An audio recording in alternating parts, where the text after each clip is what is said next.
well, Jimmy and I, we go way back by now. We worked on a lot of albums together.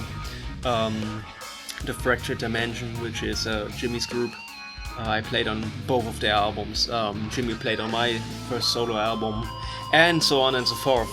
So it's been a lot of years that we work together now, and obviously we've become good friends in that time. And when he did the first Pitts Minnemann album, it was more of a solo album, and he wrote and engineered and worked on all of it on his own, and he had a lot of really cool guitar players come in as guest artists and just deliver guest solos here and there. And I wasn't even supposed to be on that album, but he sent me a rough mix of what he had and just asked me about my opinion about the album. And as I listened to it, and I thought, well, this is really cool, and it sounds great, but there being so many different guitar players with different styles, different equipment, different recording situations, and there being so many different tracks, 28 tracks, and musically it's totally a wild ride as well. And it kind of, I thought that there was something missing. There was I kind of missed a unifying voice, especially on guitar, like one guitar player giving the whole thing more some glue, like getting it together, unifying the different styles and ideas, sound-wise as well. So I thought, hey, what do you think? Can you give me like a week? I can take a week off and I can work on it and give you what I think would, add another element and another layer. And so he said, yeah, just do your thing. So I locked myself into my studio for about a week, and I had just one 128 kilobyte MP3 of the whole 60 minutes the rough mix to work with, and I transcribed most of it. I worked on, I think, almost all of the 28 tracks, and somehow became the main guitar player on the album. Not to take away anything from the guest solos and the guest artists, but my job was specifically to tie it all together. And Jimmy and I, we both thought that it really worked well, that it managed to elevate the album to the next level, and that there's a good combination here that we should pursue more. So he said, well, I've got some more pieces here, and Marco did some more drums, which we haven't even begun recording with. So would you be interested in doing a follow-up? And I said, yeah, of course. And then we kind of discussed the musical direction for that, and we both agreed that it would make sense, after the first one being so all over the place and having so many different guest artists, that the second one should be different and just be drums, bass, guitar, keyboards from a tight core group, which would involve Jerry on bass, who also played on the Fractured Dimension and on the first Pitts Minnemann album. So it, just fell into place right away, and we got to work. The recording process was very spontaneous and very enjoyable for this project, and very different to what I and the others do in the other projects. Basically, we start with drums. Every time we started with Marco's drums, him just improvising, laying down ideas, and his playing is so musical and so rich. There's just a multitude of ideas happening at all times that you can, grab and develop, and it's really amazing to work with these drum tracks. So even though sometimes we wouldn't have any idea what his initial thought was about, the music that was supposed to come on top of that. So first step usually in those improvisations that we had was that Jerry would be compiling a structure from these loose improvisations and try to find grooves and parts that that spoke to him bass-wise, and just lay down a rough schedule, a rough structure that we could work on top of. And then either Jimmy or I would be improvising on top of that to see what kind of where the part took us, basically. Well, the beauty of this whole project is that A, anything goes, and B, usually the very first idea wins. So I can't really imagine that many instances where somebody recorded something and the others would say, "Oh no, this is not working. We need something totally different." That very rarely happened. So it just was such an enjoyable process. Just everyone contributing and everybody just improvising and trying to come up with cool ideas, and then it kind of grew into what it is now over a period of time. Especially on that 25-minute track, we started having the first couple of minutes, and then maybe Jerry would have had an idea for this middle part, and Jimmy would have like the ending, like whatever drum part spoke to each one of us first, we would just record and then send over what we had to the other people, and just watch it come together like a puzzle. Very beautiful process, and obviously that takes a lot of time because they're not always in the mood to be inspired like that, and some of Marco's drum parts being so incredibly complex, it's not easy to play on that, right? It takes a lot of time sometimes. So some parts came more naturally and evolved more naturally than others. And so over a longer period of time, all of those pieces evolved very naturally, came together. So 90% of that is based on improvisation. And then I also mixed the album, and just trying to stay true to that idea, to that process that we had while recording it, not making it overly produced and layered, but trying to find a balance between the four of us just playing, even though we played and improvised at different times and in different locations, still trying to keep that loose, jammy vibe of the whole thing, and obviously then giving it more layers in the mix, that more depth and dimension, that it would stand the test of repeated listening. So I think that was my job as the mixing engineer first and foremost.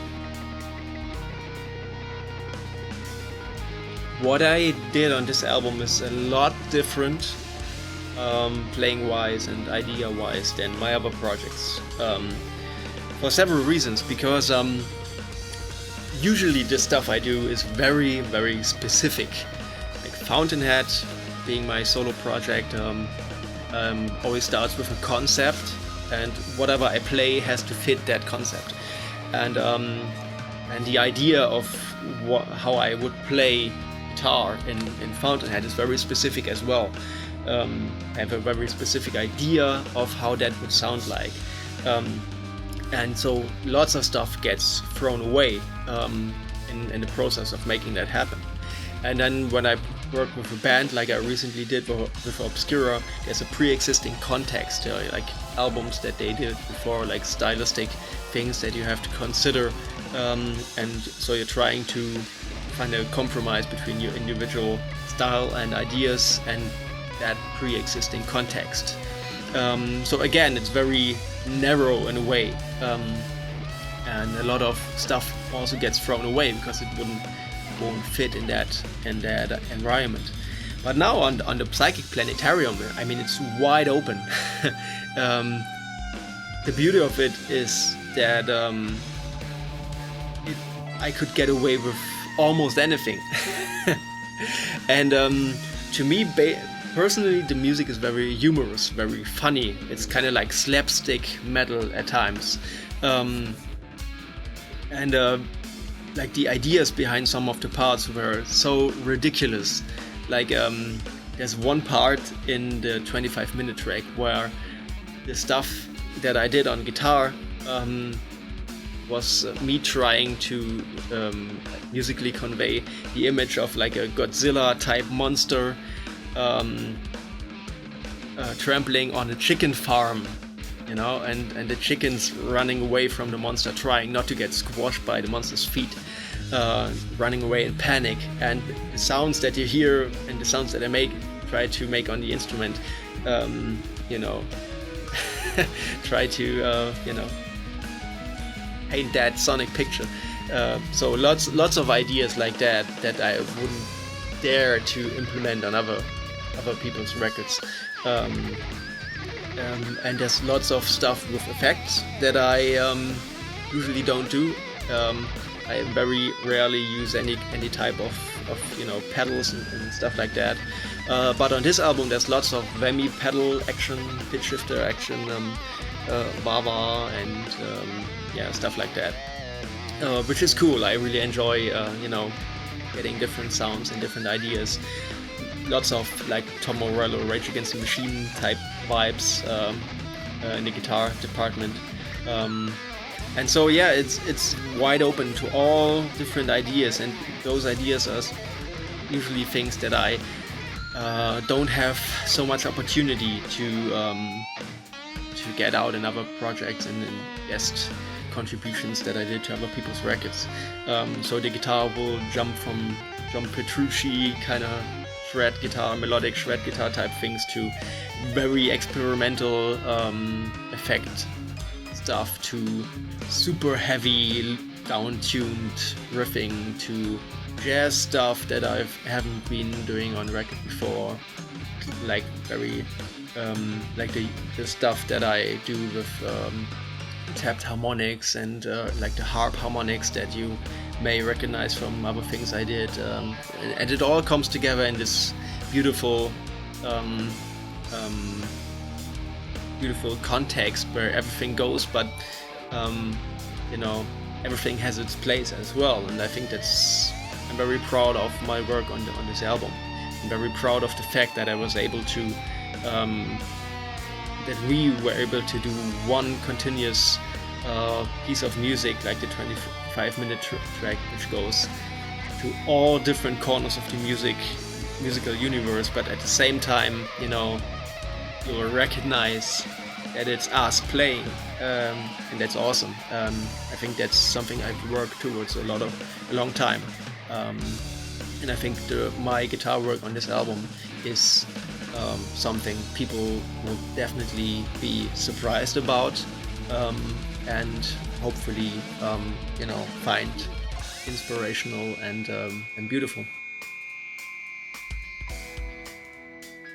I think that both from the guitar perspective and the music as a whole, I think this album, The Psychic Planetarium, is a natural progression from the first Pitts Minnemann album. And the first one was really free-flowing and chaotic and twitchy in a way, because it's it's based on a 60-minute drum solo of Marco, which is part of his Normalizer 2 series, meaning that you would have the same drum solo on a couple of different releases by different people who all compose different things on top of the same drum solo.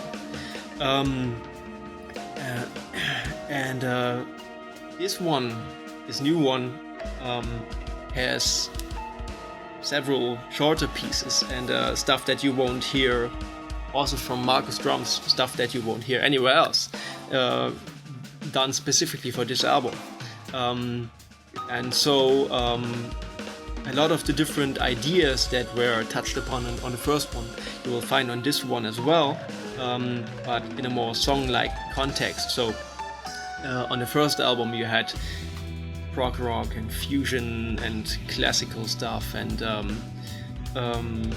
metal, all kinds of stuff, but in 28 short tracks, and it being one continuous drum solo, some of these ideas just are barely touched upon, and then you get on to the next thing, and that's beautiful. That worked really great on that album. But the plan was to take that concept one step further, to make it more pleasant to the ears, more groovy, and give it a more song-like structure, which we definitely achieved. So that also enabled us to get deeper into those ideas and to explore them more, to come up with more interesting ways to arrange and to perform these different stylistic things. Also there's stuff that you haven't heard us do before. There's a reggae part, there's blast beats, there's some bluesy stuff, funk, like really heavy groovy sections, almost with kind of Pantera-ish riffing, so it's all over the place. I think it's even crazier than the first one in that regard. And the unison playing that Jimmy and I did on the first one, like wild drum stuff being doubled in unison with wild keyboard stuff, and then doubled in unison by me on a fretless guitar, which kind of became a signature thing that we did so much on the first one, is on the new album as well. And I think there's some stuff that takes it to the next level.